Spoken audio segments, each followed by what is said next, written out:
Ladies and gentlemen and non-binary folks, one and all, I would like to welcome you to a very memorable edition of the Video Game Town Hall podcast. My name is Jared Russo. I'm the mayor of said fictional town, and I'm here with the Supreme Chancellor, Grant Bruner. The Undertaker of Video Game Town himself. That is correct. The Gravedigger. I have a website up. It's called time.is. I would like you to have that up as well. I'm going to speak for 90 seconds, and I would like to go uninterrupted because I have a rant I have to get off my chest. Okay, so whenever I start, just 90 seconds from when I go, all right? To the powers that be at Nintendo, if there is a living, breathing CEO of this company, what in the fuck are you doing? You had years to not give us a Switch Pro. You push back the Switch 2 because, and I quote, you were waiting for the software to be ready. Well, unfortunately, the software is not ready. This year is devoid of first-party titles. Pokopia is not made by you. It's made by someone else. And then you give us this reheated nacho Star Fox that looks abysmal? You've remade this game 8 times already. And then you have another lazy remake of a game? Like, you have nothing new this whole calendar year. What are you What have you been doing? Or my head hurts. I don't understand what you've been developing. I don't know when it's coming out. I don't know when you're going to be selling games that will sell consoles. And I don't know why you're increasing the price of the consoles everywhere. This is Bush League from top to bottom. Switch 2 has been a disaster. Now, it won't be reflected in the sales like the Wii U, but the software has not been there, and it's not going to be there this year. And it's embarrassing, and you should all feel ashamed at how awful Star Fox looks. I am done. I'm done. Grant, you have the floor. I don't co-sign any of that. I don't think literally any. I don't think I agree with literally anything you said. You think that Star Fox looks good? I think Star Fox looks fine. And I don't think the Switch 2 is a disaster. And I understand the shitty situation, why the consoles are getting more expensive. It sucks. But listen, man, there's a bunch of bullshit happening that sucks. Yeah, corporate greed. I mean, yes, but it's like the AI crunching everything. Like Valve was like has just like not launched its console because it's like, well, fuck, we don't have RAM. And then like the tariffs and stuff on top. Like Nintendo like announced their pricing literally right before they announced a bunch of bullshit tariffs that have gone back and forth. That leads to worst shit. Like, I don't know, man. Like, I can't co-sign, like, any of that rant. It not only the art style looks bizarre, it just looks amateurish. It looks like a first-time UE5 engineer, like, or a mod. Like, it doesn't look good. Like, the gameplay looks like... I'm stunned. I'm stunned at how, like, Crimson Skies on the original Xbox looks better gameplay-wise than this new Star Fox. I'm aghast at how awful this looks. And that speaks volumes about what they're just punting, because they're like, yeah, I guess we'll do the same for Ocarina. It's Ocarina of Time. What is that going to look like? I reject your premise that it's like just do the same thing. Like, no, it's an entirely different team. Like, I don't know. I don't understand why you hate why you're so mad at the Star Fox. Is it that you hate furries? Is that the issue? I am not a furry, but I've given the furry community so much content for free. So I don't want to, I'm a sympathizer. I don't want to hear it. I'm looking at screenshots right now. And like, Wolf. I don't know. Fox, Jared. It obviously looks different. It's obviously trying to have brutal. a more quote unquote realistic appearance. Like a more, like obviously nothing here is realistic, but it's trying to make this look more like a real rabbit, more like a real fox, more like a real bird. Like it is. They're still anthropomorphic, but they're trying to. I think Slippy looks the worst. But I think Star Fox looks the worst, and Slippy looks the second worst. I'm looking here at Fox McCloud, and I'm like, I don't know, man. That looks like Fox McCloud. Like obviously, it's a different looking Fox McCloud. It's fine. Here's what is so stupid to me, other than them remaking this game for the 18th time. His father and the pig trader look way better. But also, they introduced the Direct, which, by the way, they gave us a 10-minute warning. When has that ever happened? Fucking come on, Nintendo.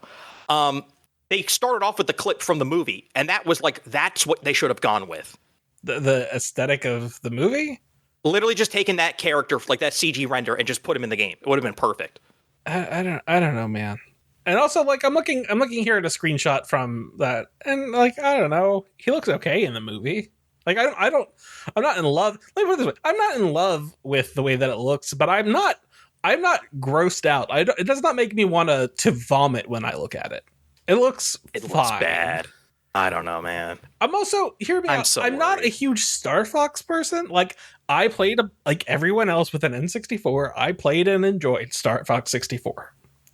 I played and liked Star Fox Adventure on the GameCube. That's about it.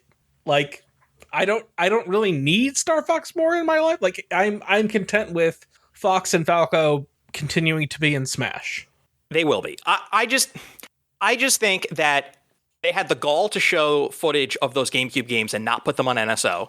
And they've literally not come up with a new, like, regular fly in the air, like, Star Fox game since 64. Because it's either been Adventures or Assault, which were very different, or literally just remaking the same story and the same gameplay. And it's just like, they've had no new ideas and have been trying to, like, reboot this series several times, and it has never worked. And I just, like, I don't understand, like, why they, A, keep trying, B, they keep trying with no new ideas or concepts or anything, and C, just feel the need to keep this, like, you have F-Zero, like, you couldn't do anything with that. You're just like, nah, let's just keep redoing the same, like, it's beyond embarrassing. I mean, I think fundamentally, like, I just think that it would be fine to just not continue to make Star Fox games. Like, yeah, just do that. You don't have to exploit an IP forever. Like, it doesn't sell that well. Yeah, thank you. It's fine to do, like, if there is something that you think would be really cool, like, you have something in mind to, like, bring back,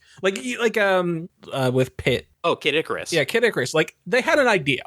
It's not like Kid Icarus is going to be a yearly franchise to milk for Nintendo, but it's like, we have an idea to bring Kid Icarus back. Like, we have this concept, we think it would be good, we'll make a game. If you have one of those for Star Fox one day, where it's like, we figured it out, we figured out a new Star Fox, then great, awesome, do it then. That's fine. You don't have to keep rehashing Star Fox. It's so insane to me that, like, Miyamoto must be putting his thumb on the scale for all these, like, really bad decisions, and no one has told him no. Like, hey, you hate story. We can put stories in games. We can make our characters talk. We can make Link talk. We can put story back in Paper Mario.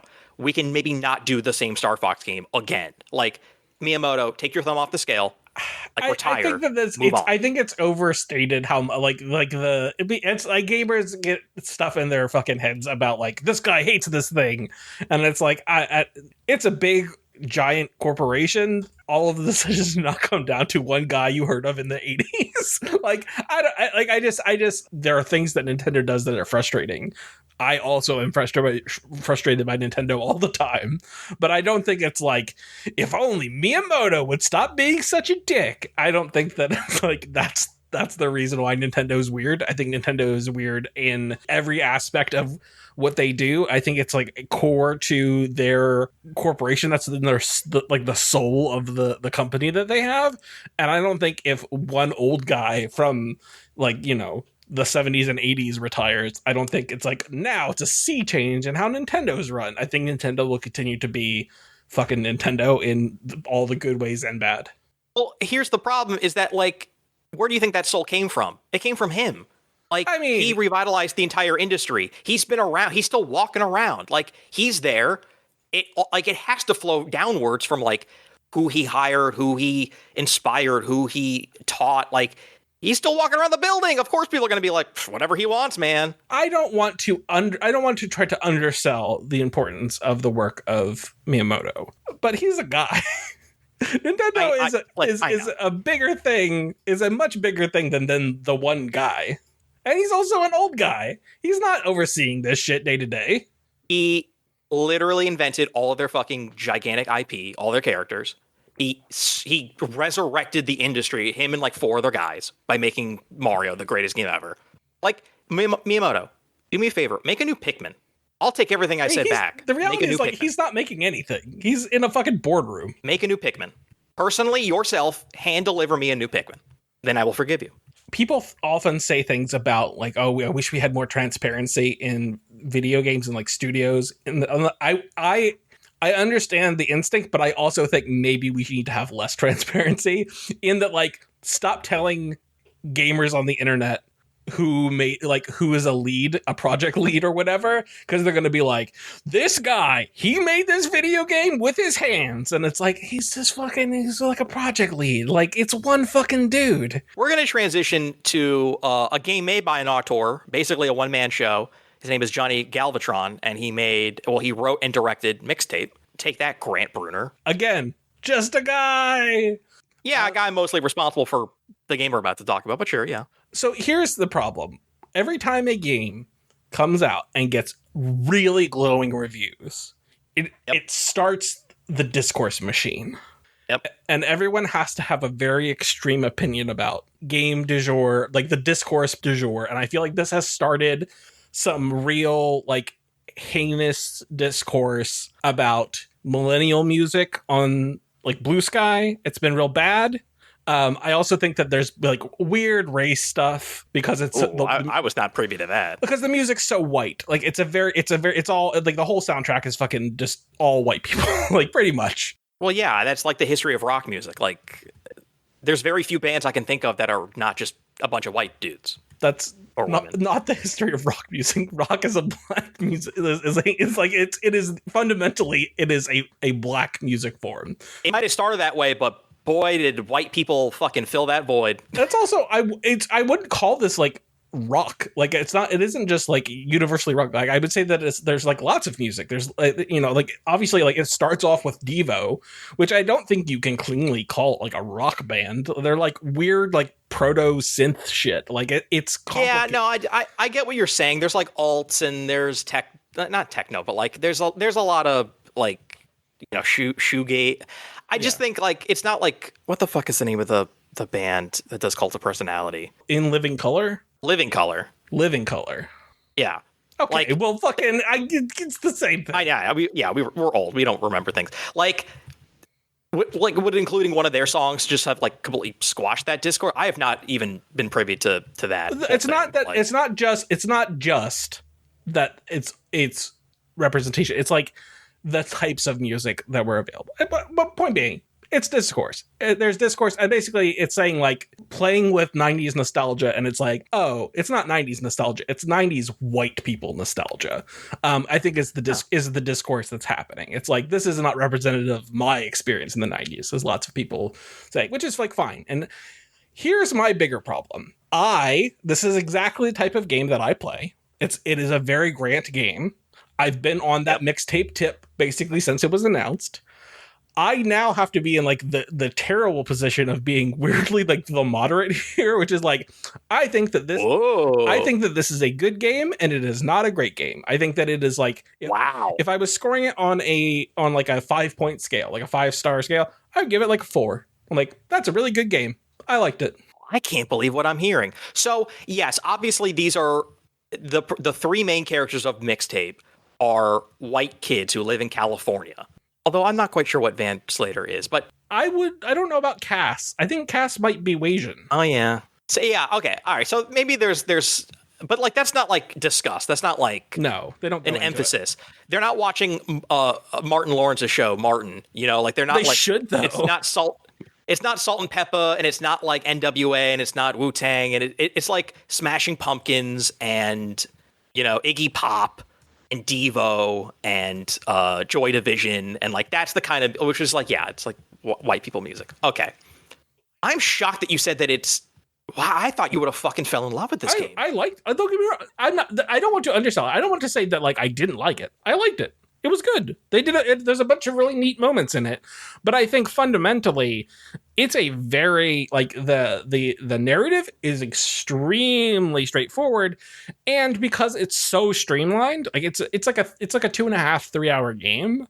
I think that you don't get to something like a Life is Strange, which is I think way shaggier. You spend a lot of time dicking around. You spend way less time dicking around in this game, but you lose something when you make a movie instead of a TV series. you don't get to have like the moments of introspection. You don't get to have like things play out over time. This game is go, go, go, go, go for 3 hours straight. And that's good. And it's great. And I had a good time.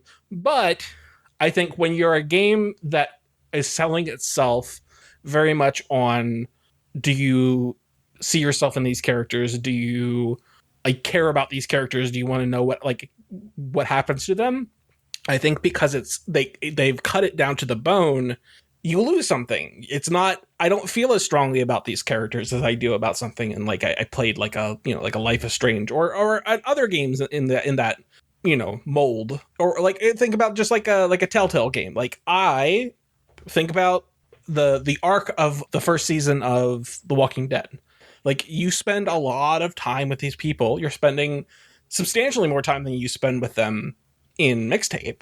And I just feel like I liked Mixtape. I had a great time, but I don't foresee myself, like, I don't know if there's going to be a substantial, like, fanfic community about this, because it's like, well, okay, well, fucking cares? Like, it doesn't invite you into, like, what's next for this person, or, like, I, like, imagine, like, what does her life look like? What does Stacy's life look like? I'm like, I don't know. Who cares? I mean, if your goal is to get fan fiction and to keep tugging at, like, what happens to them next, like, yeah, make a TV show. But this is a snapshot of a day and a couple other memories of these teens that is supposed to elicit nostalgia and emotions and make you think about your life and, or for me, the life that I should have had if my parents weren't broke and couldn't afford like a cool room and my friends could come over and like be on my computer. I didn't have a computer. I didn't have a room.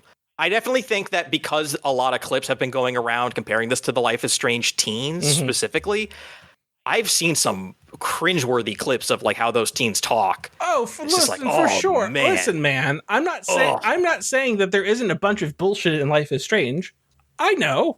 I can't tell you how much I've written about Life is Strange. I'm aware. I know of the problems with Life is Strange. What I'm saying is, even how shaggy it is, even the how uneven so much, and I think that there's a little bit of unevenness here.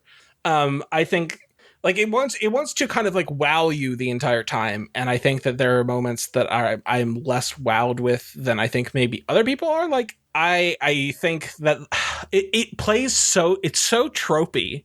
I think really, yeah. So like I think the thing that like really kills me is that it's like they have to manufacture fake like a middle act in which there's somebody like the characters are mad at each other.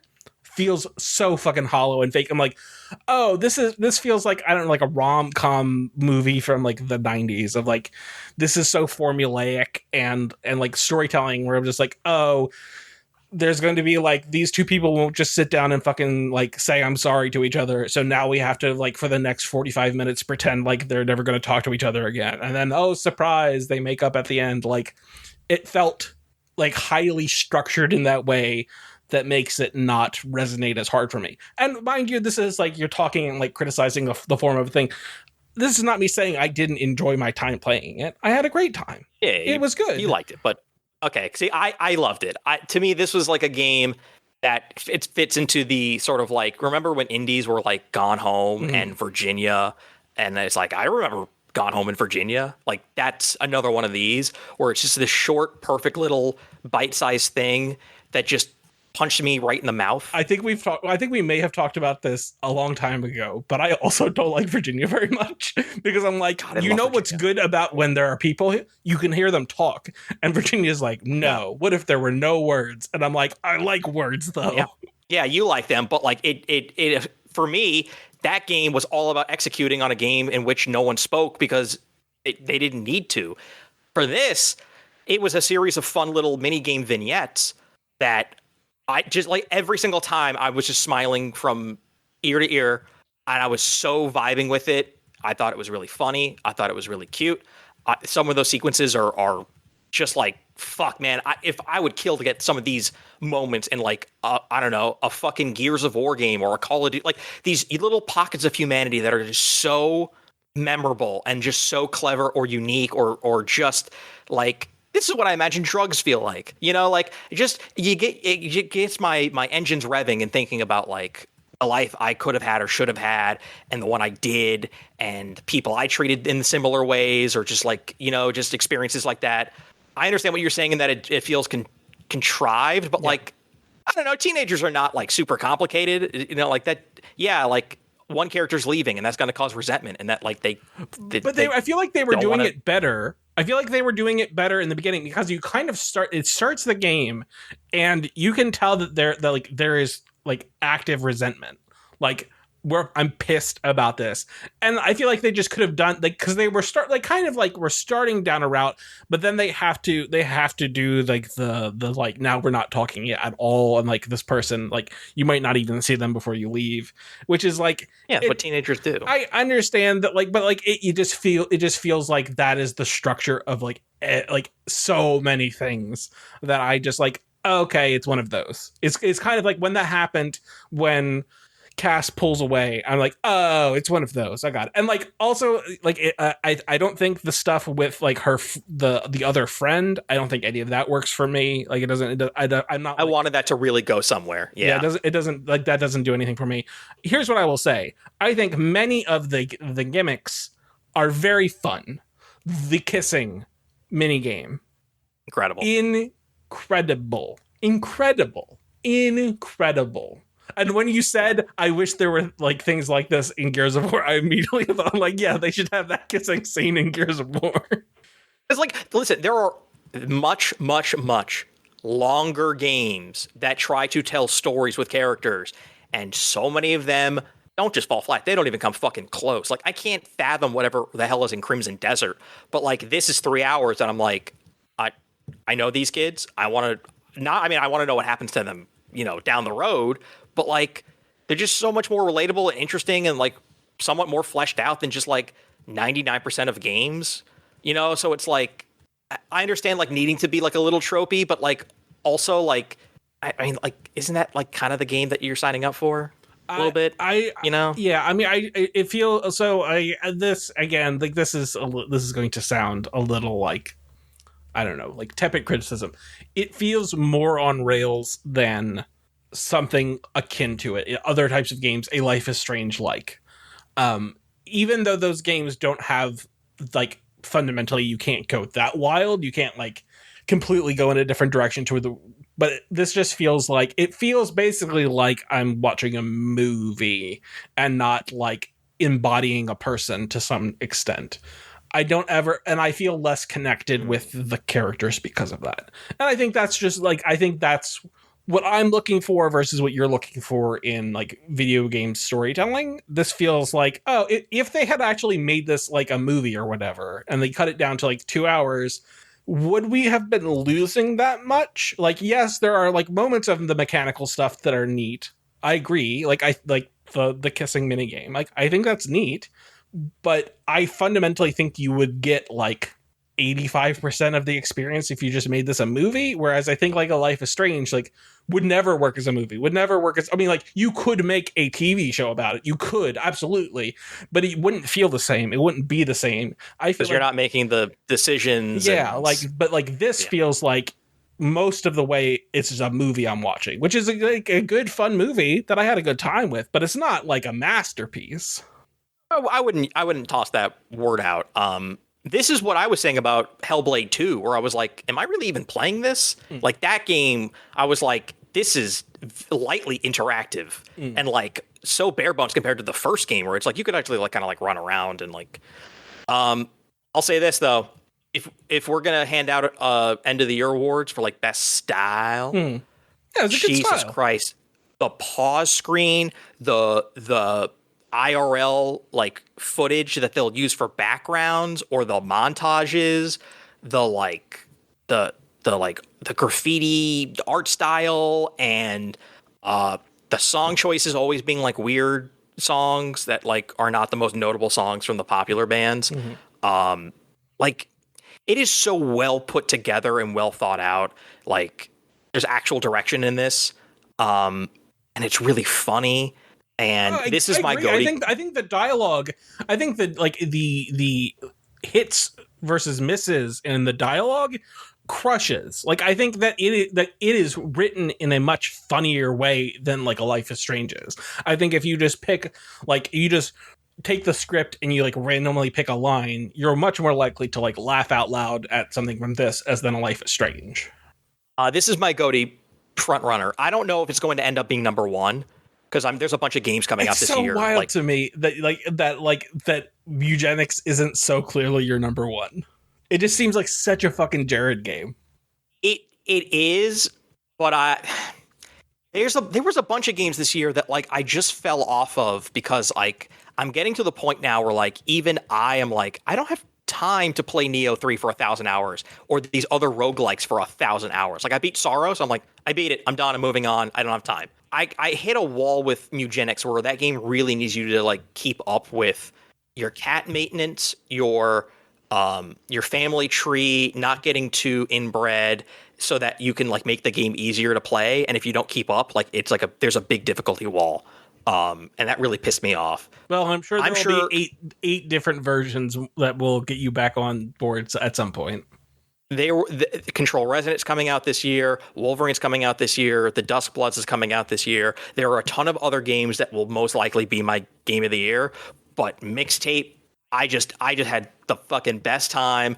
It's short and it's sweet and it is what a fucking vibe to just listen to songs and shoot fireworks out of your fingertips or hit baseballs and like airwalk on fields and man. The headbanging was really good. Oh my god, the headbanging. It's good. So like here's what I'll say. If at the end of the year this is somewhere on my top 10 list, I wouldn't be surprised. It was really good. I don't think even now in May that I don't think that this will be one. I don't even think it will be like vying for one. I think it's a mid to end list type game for me. I'm just a sucker for 90s nostalgia. I mean, that's cool. Like, listen, I'm a mark. When she reaches down and presses play on her like Discman and I see the disc spin, I go, yeah, hell yeah. Fucking hell yeah. Yep. I like Mixtape. I would like to see them do other things. I'm also curious about how this does. It's $20. That's a pretty good fucking price. It's hard to argue with that. And it's on, I think it's going to be on everything. I think the Switch 2 one is not, it's not launching on Switch 2, but it will be on Switch 2. I wonder if this will be like one of those really big breakout indie games or if it's just going to do well with, people who are quote unquote core gamers. Hardcore gamers, the ones who complain about the Resident Evil movie. Who rant about Star Fox being for furries. Star Fox. Grant, have you been playing anything else? Yeah. So I have been. I don't want to make it sound like I'm like all the way there or like I'm anywhere close to the end. I have been putting some more time into Resident Evil 4 2023. I am in. Where you at in that? So I'm not that far. I'm in like chapter 2. So I'm like 2 hours in or something. I'm not that far. But I did go back. I've been like after my first time. I have met the retailer. What the fuck is his name? The merchant. The merchant. For the retailer. What are you retailing? Let me sell you these discount shoes. What are you thrifting? And I'm playing that, and I think it's I'm having a good time. I'm kind of surprised at how much I remember of like let's say the first quarter of that game. I'm like, oh yeah, I do remember this area because when I think about it, I mostly think about the castle, and I mostly think about like that first town. Because I just because I wanted to like when I first played it, I didn't really understand how much you really need to just run past the zombies like most of the time, and so I just spent a ton of time trying to like perfect that area and not take any damage. So I think about even though that's not a very big area, it's not like you spent, but I probably spent like an hour and a half in that fucking area because every time way too long. I know, but it was 20 years ago. Like.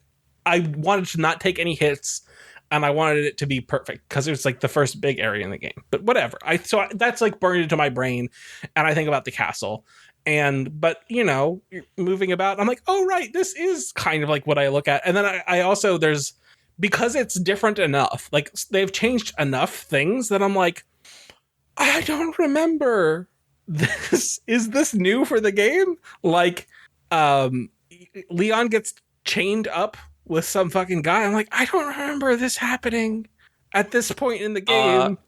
Yeah, he didn't get chained up. He gets like tied with like rope behind his back to so like listen, I have the original RE4 literally tattooed on my brain. I remember every detail of that game.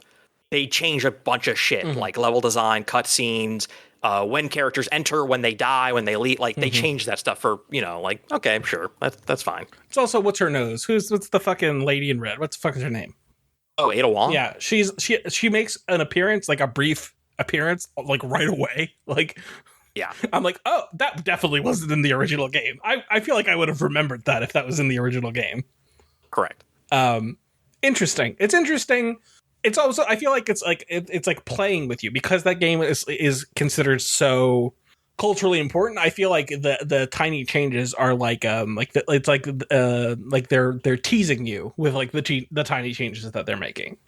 Grant, you hit the nail on the head, and I'll give you the best example why.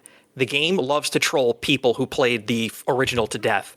In that first opening village sequence, when you climb up the really tall tower in the back, near the church, in the original, you could just stay up there and just like shoot people coming up the ladder and time out the sequence. In this game, the moment you go up that really tall ladder, the floor breaks, the floor breaks and you fall all the way down. And the game's like, no, you can't stay up there and camp like the original. Fuck you, keep going. Also, I don't remember knives breaking in the original. Yeah, knives had no durability. You just had the knife forever. In this, it's like parrying, knife durability. Yeah, they like completely changed that system. I also like I think, can you parry the chainsaw? I feel like I parried the chainsaw, which is not in the original, but in the new one you can. That's what I'm saying. Like, insane. That's an insane thing. You shouldn't be able to parry a chainsaw with a hand knife. It's fucking cool. So like, it's cool. Like it's worth spending $20 on. Like I think very warmly of Resident Evil 4, but it does not dominate my brain in the way that it does yours. The original RE4 is still maybe the best game ever made. I'm not willing to commit to that point. The new one, I don't think it ever needed a remake, but the remake they did is exceptional. I still like the original more, but yeah, they've just been hitting fucking home run after home run after home run. So good on Capcom. Good on Capcom. They've been doing a good job. And the other thing is, I've been continuing to kind of like pick away slowly at Tides of Tomorrow. I think that there is a little bit too much. It's too cleanly like there's mainly two states that each like island you go to is in, and you kind of like, okay, in this state, in the state that you're visiting, the guards are hostile, so you need to sneak past them, and then you get to the point where you get to the end of this like this mission on this island, and then you'll have like pacified the guards. So then the person visits that island on your seed, like that's impacted on your world state. The guards will be friendly when they come there, and like that's kind of what it is over and over and over again. Of like, there's two world states, you're visiting it at one state, and then you make it the opposite state, and then the person who plays with your game seed will just be in the exact opposite situation that you're in. And there's some decision stuff that I'm sure changes like the specifics on like, do you steal this or do you not steal this, or things like that, that will differentiate it. But I think broadly it's like two main world states, and so and the other thing is you're constantly able to see through like visions, because you're like a tide walker, so you can see visions of the other person that is like that set your world state, and you're basically seeing the other world state play out. Like, see, like, oh, they had, because when they came in here, there were a bunch of guards, so they had to sneak around. But because of their decisions, I just walk through here or whatever. I think I'm probably about a third of the way through that game. I hope that it does something new, because I'm starting to burn out on that same structure over and over again. I'm looking at screenshots. This looks like Bungie's Marathon, but on a boat in the water.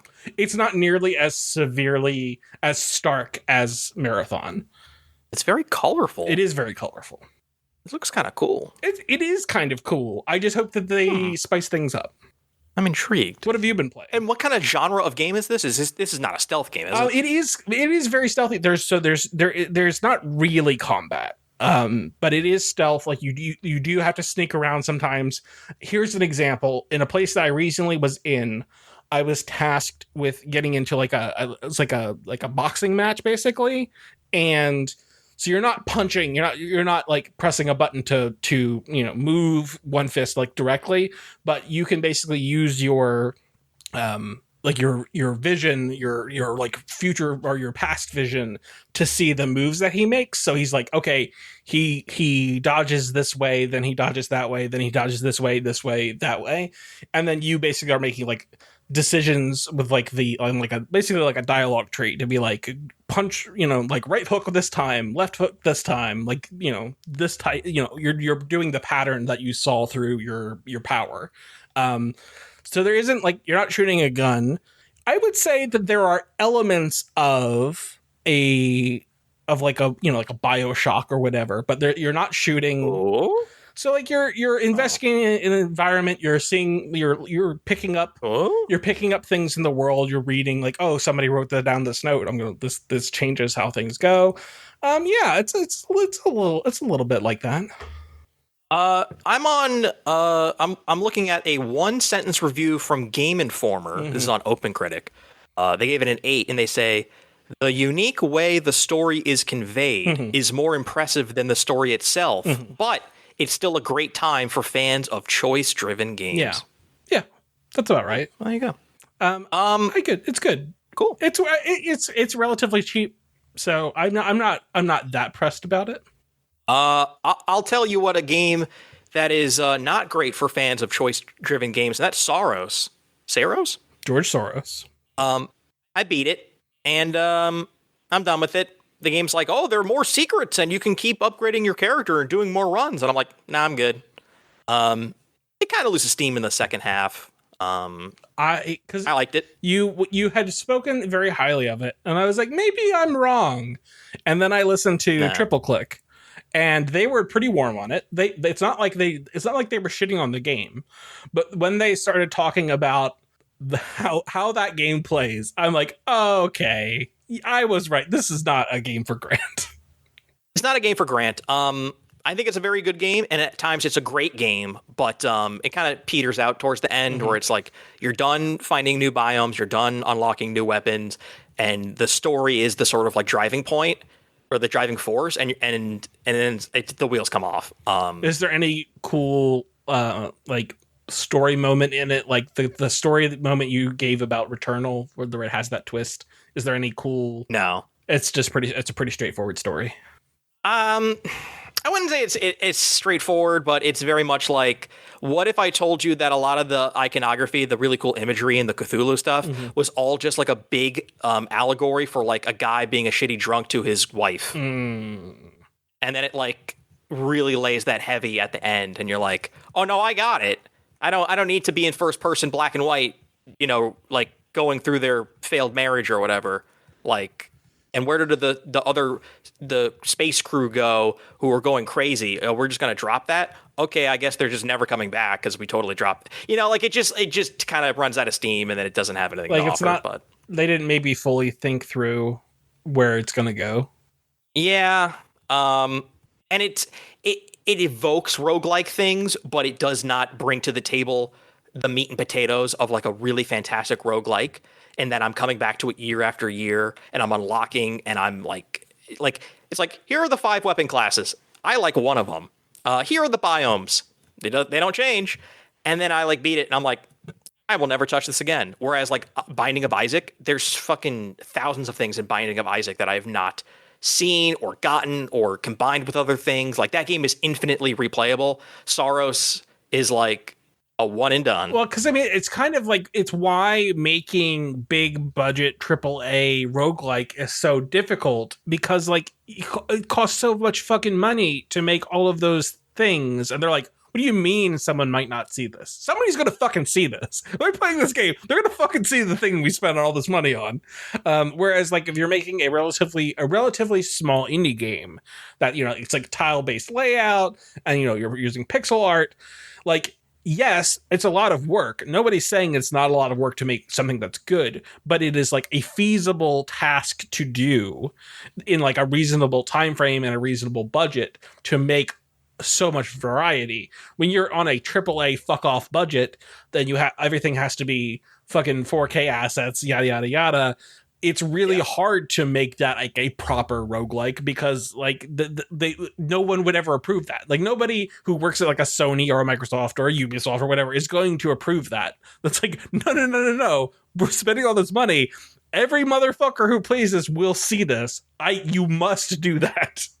Yeah, like you can't be nimble on your feet and like add and like give modding tools and like adjust and like it just feels like so much more like weighty and like consequential. It's like, here are the guns in the game. And you're like, oh, there's not enough guns in this game. You know, like there's not enough options. The skill tree, it's a lot of the same shit over and over. You know, like the numbers go up a little bit. Does it incentivize you to play differently in different runs? No. See, that's the thing about Hades. No. That I think is so interesting and maybe is one of the things that makes me like it in a way, despite not really loving the genre it's in, is it's so good at being like, yes, you've done really well with this weapon, but if you try this other thing, you are going to fucking wreck shop with it. Or the different boons and the different like daedalus hammers, like they make those weapons feel completely different. Yeah, no, this is just like, You got a little stronger. Yeah. It's like, cool. I did. I still hate most of these guns. So yeah, that's good. All right, Grant, are you ready for a game? I am ready for a game. I need you to pop open the podcast agenda doc that we're sharing because all of these are written out for you. Okay. I'm on it. And so you're going to, I'll read them for the listeners. And as I'm reading them, you will type in your answers. These are either Pokemon or pharmaceutical drugs. Okay. There are 21 of them. I will put PO or PH, depending on what I think they are. Oh, PO for Pokemon, PH for... Oh, I just would have went D for drug, but whatever. That seems easier to grade. All right, so first is Duosian. Second is... No. We gotta do one at a time. Oh, God. Okay, all right. Duosian, I'm going Pokemon. Okay. I'm going to grade you at the end. Okay. Remeltion. Oh, I'm going to go pharmaceutical. Okay. Zydelig. Pokemon. Okay. Braxian. Pharmaceutical. Braixen. Evenity. Pharmaceutical. Yorvipath. Pharmaceutical. Amarura. Pokemon. Veluza. Pokemon. Relor. Pharmaceutical. Nerlynx. I'm going to go Pokemon. Dexy. Pokemon.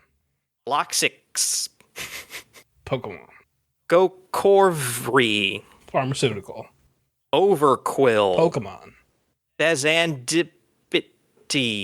Fezandipity. Like serendipity. Yeah, sure. So that's definitely pharmaceutical. It has to be.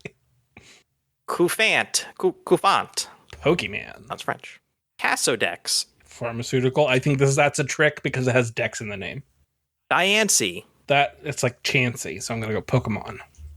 Joe Ninja. Ugh. It's terrible. Either one. See, here's the thing. Drug or Pokemon, either one, most of these fucking suck. Firazir. Pokemon. And Ninjask. Pokemon. Okay. So I'm going to grade you. Duosian is a Pokemon. Bing. Remeltion is a drug. Bing. Zydelig is a drug. Bonk. Braxian is a Pokemon. Bonk. That actually I think is like the middle evolution of the starter. Hold on, Braixen. Yeah, it's who's the fucking fire dude? Oh, Fennekin. It's Fennekin, Braixen, and then Delphox. Delphox would have been also good because it's PHOX. Okay. Evenity is a drug. Bing. Yorvapath is a drug. Bing. These next three are all Pokemon. Bing, bing, bonk. Yes, Bing Bonk. That's the name of the episode.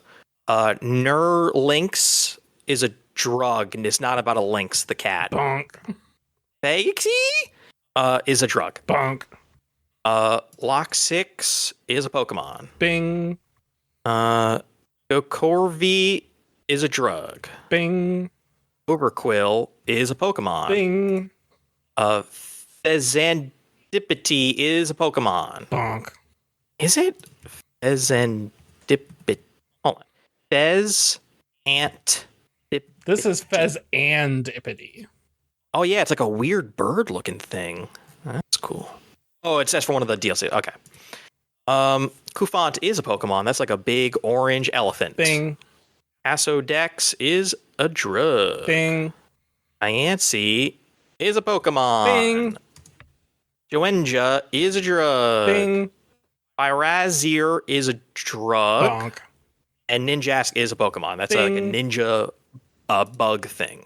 So out of 21, you got 1, 2, 3, 4, 5, 6, 7, 8, 9, 10, 11, 12, 13, 14. You got 14 out of 21. Okay. Not bad. Better than That's pretty good. It's better than Chance. I think that I think that is firmly better than Chance. It's not like I got 11 out of 20. I think you got above 50%. You only missed 7 out of 21. That's very good. And mind you, I've never heard of any of these drugs or Pokemon. I've heard of some of the Pokemon because my fiance Katie is playing through Sword and Shield. I had played Pokopia earlier this year, so I got all these Pokemon in my head now. You know, they're rattling around. You've caught them all. I have not caught them all. How many Pokemon are there? Grant, give me the number. I've heard 151. I think it's like 900 something at this point. It is 1,028. Okay. They're going to skip over 1024. They're not going to leave you at 1024. Okay. There's 150 or more to see. Or more, Jared. Or more. That's how they get you. Yeah, that is how exactly. That's how they get you. I do, and the other thing I wanted to just say before we end the podcast, because we're almost there. I have now watched. Yeah, we're at the end. I have now watched the first 3 episodes of The Sopranos with my wife. Mind you, I watched The Sopranos on DVD, so not necessarily as they were coming out, but once they have hit DVD. I watched them on OG Netflix back when they were discs. And so I kind of like ended around when the last season came out. The second part of the last season came out on disc. That's when I finished watching the series. So not day and date, but like pretty close to when that show was airing. But I haven't seen it since then, and that was what, like 2007 or something. So 2007 is when it ended. Oh yeah, exactly. So I basically haven't seen the show since 2007. So I have a lot of memories of The Sopranos, but it's been almost 20 years, and so rewatching it, and my wife's never seen it, and we've now watched the first 3 episodes, and it's even better. Like I went in being like, oh, I'm gonna have a good time. I remember really liking The Sopranos. These first 3 episodes are better than I remember them being. They're so funny. It's like, that's the thing, is like it's a mobster show and blah blah blah, and juxtaposing it against therapy and all that stuff's really neat. But the dialogue is just so fucking funny. Like when in the third episode when he's dealing with like the Hasidic group, and the one guy goes, the Talmud says, and then Tony interrupts him and he goes, I don't care what he says. You are close to seeing the episode College, which many people say is like, that's when the show turns, and they're like, whoa, shit. But yeah, I mean, I remember really loving The Sopranos, but I'm just tickled pink getting to watch it, not quite with fresh eyes, because there's still plenty of stuff that I remember and like story beats that I remember. But you know, it's been so long since I've seen it. It's a little bit like seeing it through fresh eyes. I can't believe that I'm not doing a rewatch with you. It's really good. Not doing like a spin-off podcast. I assume it's on HBO Max, right? Because I just bought of course. I just bought the Blu-rays. Oh, of course, yeah. I got it. I don't know. I got it for like $55 or something. And I'm like, all of them. I'm like, yeah, I'll have them on Blu-ray. Why not? Fuck it. If you had told me you were doing this in July when I'm going to be away for a whole month, I would have been like, fuck, man, we're going to podcast about this, talk about it every week. I don't want to make it into too much of a segment, but I do feel like I'll check back occasionally. And also, listen, I'm going to be watching at my wife's pace, which is much slower than what like you and I would watch it at.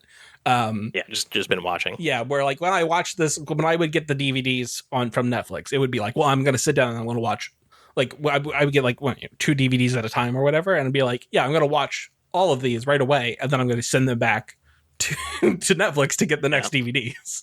Yeah. Back when we had time. The good old days. The good old days. Thanks for listening, everybody. Hope you enjoyed. Please tell everyone you know about this website, videogame.town. All the socials are on the top, including a way for you to donate or subscribe. You can help us monetarily. I'm sure we have pitched this ad nauseum at this point, but Grant, if you want to dive into the details, sell away. Videogame.town/donate. That will give you 3 options. One is Patreon, and that includes a gift subscription too. So if you're already a Patreon member, you could just gift a subscription to someone you know and love, someone you think would enjoy us. Having a bonus podcast every single month. There's Ko-fi if you like us and you want to support us, but you don't want to have a monthly subscription that renews every month. You just toss us $20, toss us $10, toss us $1. Honestly, we would appreciate anything. And if you don't have any spare money to give to a podcast, I get it. It's fine. But if you could review our podcast on Apple Podcasts or Spotify, the links are included right there. That would be very wonderful, and we would very much appreciate it. That's at videogame.town/donate. Thank you for listening, and we will see you next week, in which I'm sure I will... No, I don't think I have another rant in me. I mean, unless the world gets even more, blood boiling. I just don't think I have another rant. I think 2 weeks in a row is all you're going to get rant-wise out of me. What if, hear me out, what if you then start ranting the other way? Ranting about, actually, Star Fox is good. No, that would be a rave. I would start raving. Yeah. Ranting and raving, the Jared Russo story. Bye-bye. Bye-bye.